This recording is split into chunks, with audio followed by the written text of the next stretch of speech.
Crônicas do Amanhecer. Por Feijão, Centro Espírita Allan Kardec de Balneário Gaivota.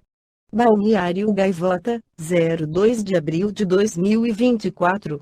Nostradamus moderno, pode até parecer mentira, mas os Simpsons previu o futuro mais uma vez.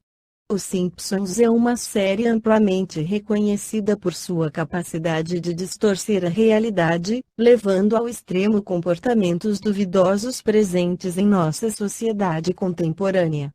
Por conta disso, por inúmeras vezes a produção foi acusada de prever o futuro e estamos aqui para informar que isso aconteceu mais uma vez. Se nas últimas semanas a internet está lotada de vídeos do Apple Vision Pro, um óculos de realidade virtual e aumentada recentemente lançado, pode-se dizer que a novidade já havia aparecido na animação criada por Matt Groening. Durante Friends and Family, segundo episódio da 28ª temporada, que foi ao ar em 2016, os cidadãos de Springfield entram de cabeça na realidade dos óculos virtuais, culminando em desfechos nada saudáveis para os envolvidos. Após o aparelho da Apple chegar ao mercado, diversas mídias relacionadas a pessoas imersas nesses apetrechos começaram a surgir nas redes sociais, quase como em um futuro distópico. Alguns dos vídeos realmente se assemelham bastante ao apresentado pelos Simpsons, como você pode conferir abaixo. Vale ressaltar que, nos últimos anos, a animação ficou famosa por prever o futuro em alguns de seus capítulos. Fatos como a eleição de Donald Trump, a compra da Fox pela Disney, o lançamento do iPhone, vitórias futebolísticas e mais foram antecipados pelo show, criando uma trend de sucesso entre o público. No livro D.S. Espíritos, Allan Kardec esclarece sobre o conhecimento do futuro. 868. Pode o futuro ser revelado ao homem? Em princípio, o futuro lhe é oculto e só em casos raros e excepcionais permite Deus que seja revelado. 869. Com que fim o futuro se conserva oculto ao homem? Se o homem conhecesse o futuro, negligenciaria do presente e não obraria com a liberdade com que o faz, porque o dominaria a ideia de que, se uma coisa tem que acontecer, inútil será ocupar-se com ela, ou então procuraria obstar a que acontecesse. Não quis Deus que assim fosse, a fim de que cada um concorra para a realização das coisas, até daquelas a que desejaria opor-se. Assim é que muitas vezes tu mesmo preparas, sem disso te dares conta, os acontecimentos que hão de sobrevir no curso da tua existência. 870. Se convém que o futuro permaneça oculto, porque permite Deus que seja revelado algumas vezes?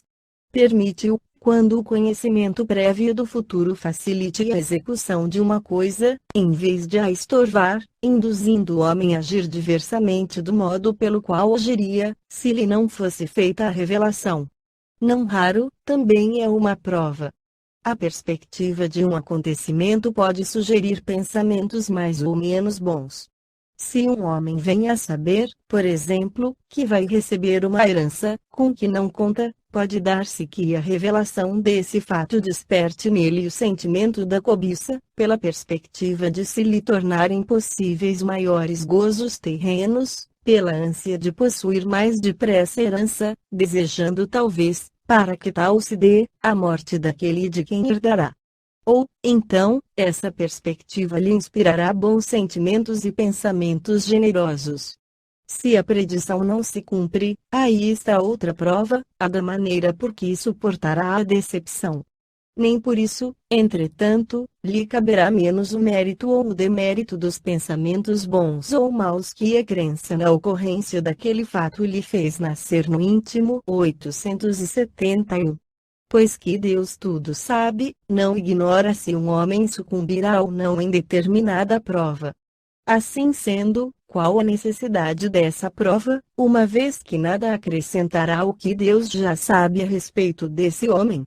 Isso equivale a perguntar por que não criou Deus o homem perfeito e acabado. 119. Porque passa o homem pela infância, antes de chegar à condição de adulto. 379.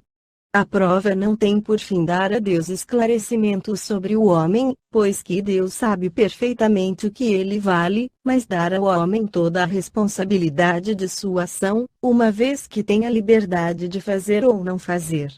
Dotado da faculdade de escolher entre o bem e o mal, a prova tem por efeito pô-lo em luta com as tentações do mal e conferir-lhe todo o mérito da resistência.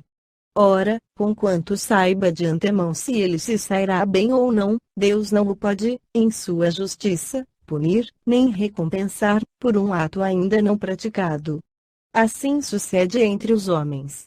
Por muito capaz que seja um estudante, por grande que seja a certeza que se tenha de que alcançará bom êxito, ninguém lhe confere grau algum sem exame, isto é, sem prova.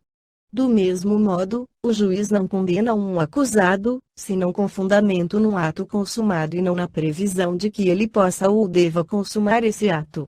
Quanto mais se reflete nas consequências que teria para o homem o conhecimento do futuro, melhor se vê quanto foi sábia providência em lhe ocultar.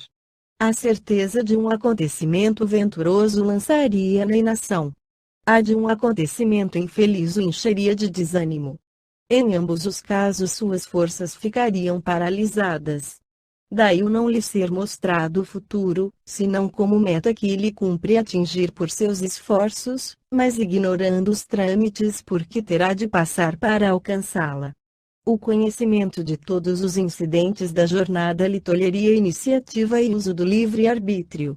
Ele se deixaria resvalar pelo declive fatal dos acontecimentos sem exercer suas faculdades. Quando a realização de uma coisa está assegurada, ninguém mais com ela se preocupa. Esta foi a crônica do amanhecer de 2 de abril de 2024. Por Alfredo Feijão Lopes.